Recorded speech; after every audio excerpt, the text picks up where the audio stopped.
Bonjour à vous tous. Bonjour à toutes les sommelières et à tous les sommeliers en herbe. Bonjour à vous tous pour cette nouvelle vidéo des personnes qui ont envie d'apprendre sur le vin, mais aussi sur la façon dont nous allons faire le vin.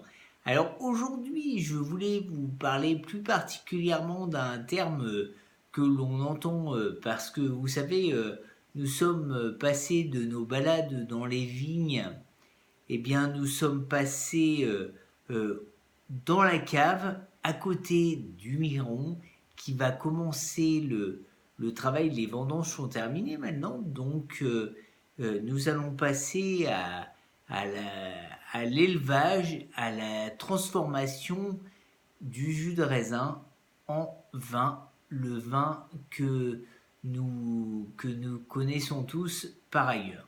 Alors aujourd'hui, eh bien, nous allons nous retrouver avec le Viron et nous allons partager donc un des travaux qu'il va faire dans la cave, c'est le remontage.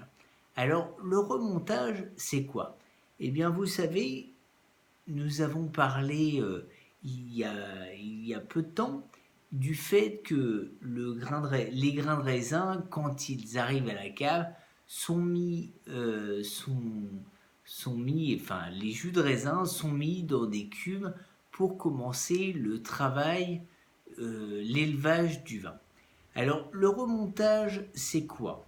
Eh bien, le remontage, nous allons parler plus particulièrement des vins rouges. Vous savez, je vous ai dit à un moment, eh bien que le vin rouge, c'est du jus qui est à la base est blanc. Eh bien, le vin rouge doit se charger avec tous les polyphénols, toute la pectine, la couleur qui est sur les grains de raisin. Et il doit donc être en contact avec le grain de raisin. Mais très bizarrement, entre guillemets, le jus de raisin, il est moins lourd que le grain de raisin. C'est-à-dire que quand on met les grains de raisin et le jus de raisin dans des cuves, alors bien souvent ce sont des cuves en terre. Des cuves en terre, c'est-à-dire des endroits où des cuves bien souvent qui sont assez vieilles et que les vignerons, que les producteurs ont construit il y a déjà quelques années. Alors, le remontage, puisque c'est le sujet de cette vidéo, le remontage c'est quoi? Eh bien, en fait, le vigneron, qu'est-ce qu'il va faire à l'aide d'une pompe? Il va prendre le jus qui est plus léger que les grains de raisin, il va prendre le jus et il va le remettre au-dessus de la cuve pour qu'il puisse, en redescendant, eh bien, se charger de tout ce qui peut être bénéfique au travail du vin sur les grains de raisin. Donc je vous disais, les pectines, les polyphénols, tous les éléments qui vont travailler, les enzymes qui vont travailler à l'élaboration du vin. Alors, ce travail, il est important. Alors, une dernière chose auquel je pense, mon grand-père, Yves, mon grand-père, eh bien, il avait été en Anjou, dans son petit village, un des premiers à investir dans des cubes. Alors, on appelait ça des viнимatiques. Les viнимatiques, c'était quoi? Eh bien, c'était des cubes qui tournaient toutes seules.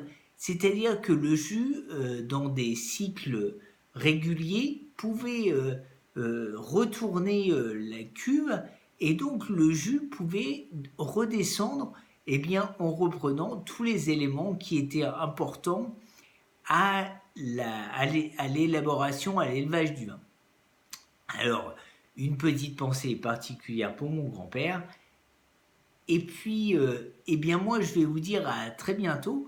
Surtout, vous n'hésitez pas à liker les vidéos avec le pouce en haut.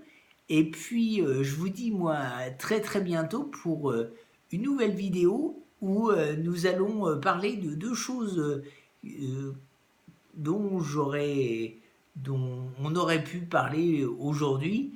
C'est c'est déjà le marc de raisin. Qu'est-ce que c'est? Et puis, autre chose qui est le mou. Mais je vous dis ça, ce sera des prochaines vidéos dans lesquelles nous allons pouvoir partager ces deux termes-là qui sont importants dans l'élevage, encore une fois, du vin, mais dans l'élevage de plein d'autres produits. Donc, nous découvrirons ça ensemble. Alors, moi, je vous dis à très bientôt, et puis, eh bien, très content de vous retrouver pour cette nouvelle vidéo. À bientôt, salut!